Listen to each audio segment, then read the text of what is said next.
नेहा त्रिपाठी जी, पूना से। श्री हरिवंश। महाराज जी राधे राधे, आपके चरणों में कोटि कोटि प्रणाम। महाराज जी, मैं बचपन से ही शिव भक्ति में लीन थी, परंतु पिछले 1.5 वर्ष से कृष्ण, राधा जी एवं आप मिले। आपको लगभग 1.5 वर्ष से सुन रही हूँ और ये ज्ञान प्राप्त हुआ कि शिव जी ने मुझे कृष्ण जी और आपके पास भेजा है। महाराज जी, यूट्यूब पे आपको कहते सुना है कि एक बार जब भगवान बहुत अधिक कृपा करते हैं तो भयंकर रोग व संबंधियों को दूर कर देते हैं। महाराज जी, मेरा पूरा परिवार दान धर्म सेवा में जीवन भर लीन रहना चाहता है। पूरे दिन रात राधा राधा नाम जप करना चाहते हैं, परंतु ये डर लगा रहता है कि कहीं ज्यादा पूजा पाठ करने से हमारे सगे संबंधी दूर ना हो जाएं, अन्यथा कोई बड़ा रोग ना लग जाए। अभी बात समझ में नहीं आई ना।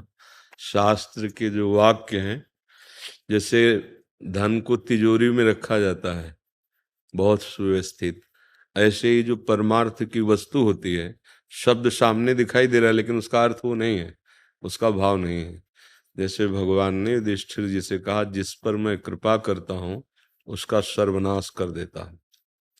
कितना कड़ुआ लग रहा है नहीं कि ऐसी कृपा क्या महाराज आप सर्वनाश कर दो।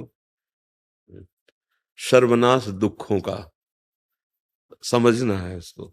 जिस पर मैं कृपा करता हूं उसका सर्वनाश कर देता हूं। किसका? दुखों का, संकटों का, अज्ञान का, जन्म मरण का, पापों का। अहम तो हम स्वर पापेभ्यो मोक्षयिष्यामि।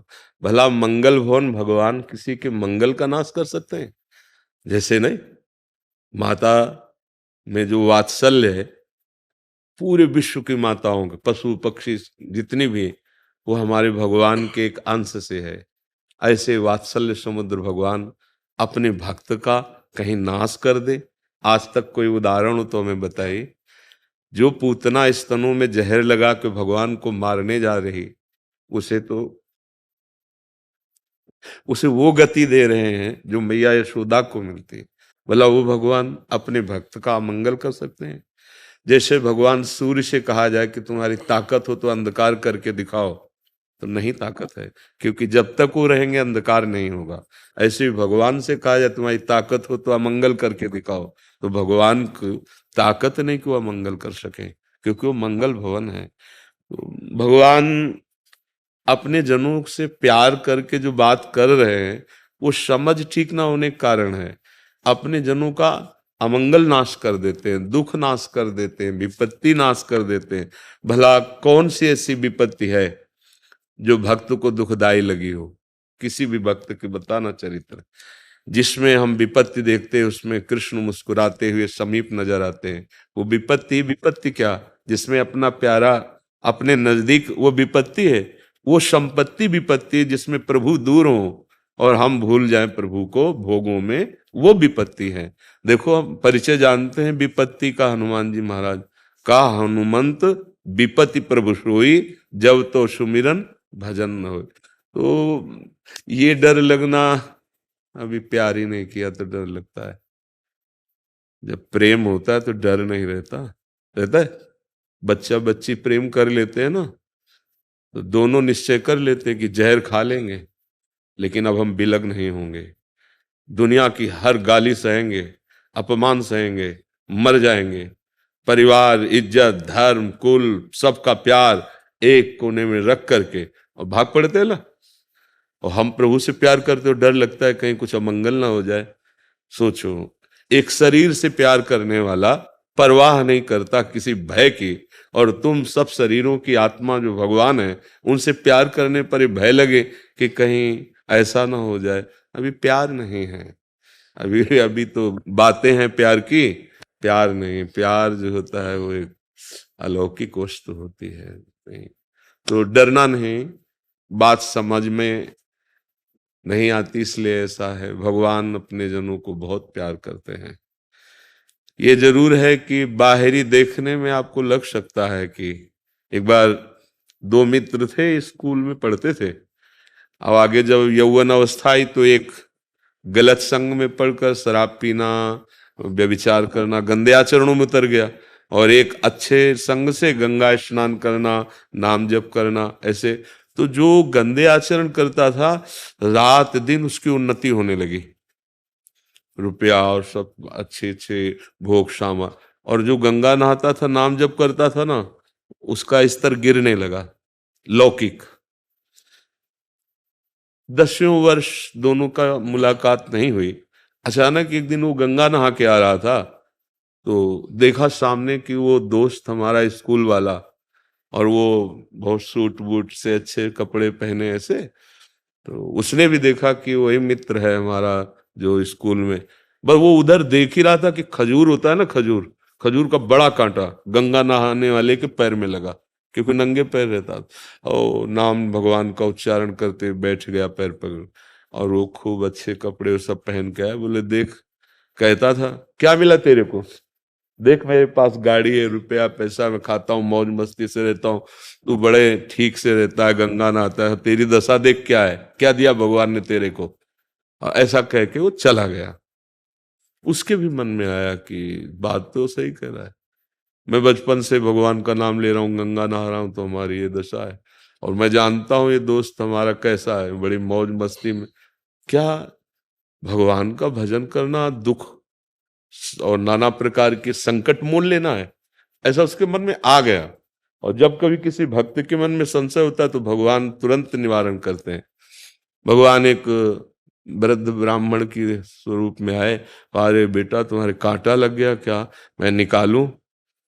भगवान बड़े कृपालु हैं, देखो तुम्हारे कांटा लग गया, बहुत कृपा है उनकी तुम्हारे ऊपर। तो उनका अब हमको ये बातें अच्छी नहीं लगती, क्योंकि मैंने प्रत्यक्ष देखा कि हमारा दोस्त गंदा आचरण करता है, अधर्म आचरण करता है, उन्नति को प्राप्त हो रहा है, और आप कह रहे हैं बहुत अच्छा।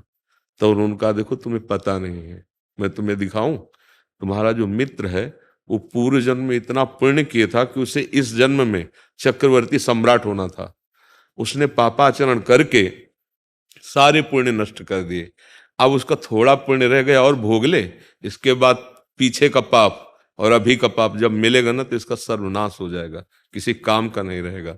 और तुम्हारा सूली की सजा थी तो खजूर के कांटे से निकल गई, तुम्हारे सारे पाप नष्ट होने जा रहे हैं क्योंकि तुम धर्म से चलते रहो। अभी जहां तुम्हारे पूरे पाप नष्ट हुए और ये पुण्य और वो पुण्य मिला, तो लोक परलोक सब जगह तुम आनंदित हो। उसको जो अंदर संशय आया था उसकी निवृत्ति हो गई। कभी ऐसा नहीं हो सकता।